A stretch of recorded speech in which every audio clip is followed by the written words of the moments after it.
Hello à tous, j'espère que vous allez bien. Je vous retrouve aujourd'hui pour une petite vidéo sur mon plant d'aneth que j'ai planté en pot. Donc si vous êtes comme moi jardinier amateur et que vous voulez un petit peu vous instruire, ben voilà, moi je découvre au fur et à mesure et cette vidéo est là pour évidemment faire partager mon expérience.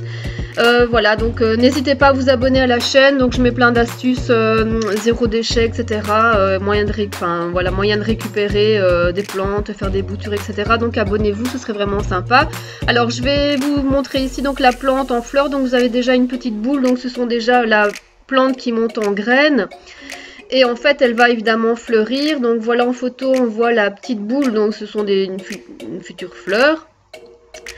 N'hésitez pas aussi à aller voir ma vidéo précédente justement sur comment récolter l'aneth.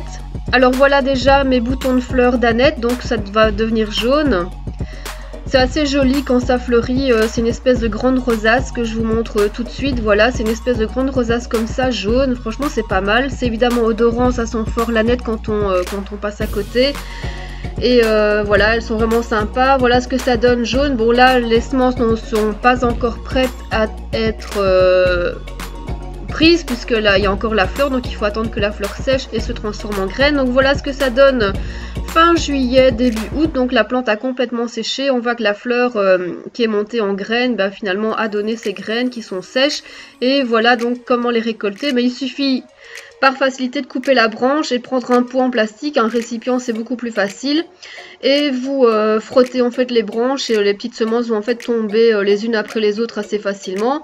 Je vous conseille après peut-être de laisser sécher les semences sur un papier journal, parce que s'il y a eu de l'humidité, ça risque de pourrir, donc laissez-les peut-être sécher une journée sur un papier journal et ensuite mettez-les dans une enveloppe en papier. Vous indiquez évidemment que ce sont des graines de coriandre, parce que d'ici d'un an, moi je suis assez tête en l'air, donc je pourrais oublier ce que c'est, donc je note sur l'enveloppe évidemment de quelle plante il s'agit. Et vous pouvez ainsi donc les ressemer en pleine terre. Si vous les avez gardés en pleine terre déjà, vous ne devez même pas faire cette opération là, puisque la plante va sécher d'elle-même et puis les graines vont se mettre dans la terre et vont germer l'année prochaine. Par contre en pot, vous pouvez déjà faire les semences en mars, avril et vous aurez des plantes d'aneth. Voilà, donc j'espère que cette petite vidéo vous sera plu. N'hésitez pas à liker la vidéo, la commenter si vous êtes aussi comme moi un potager, enfin en tout cas un jardinier amateur, vous aimez le potager, que vous cherchez un peu des astuces. N'hésitez pas également à vous abonner à la chaîne et je vous invite à visionner mes autres vidéos sur les astuces zéro déchet, comment bouturer une plante, etc. Voilà, je vous remercie et je vous dis à bientôt.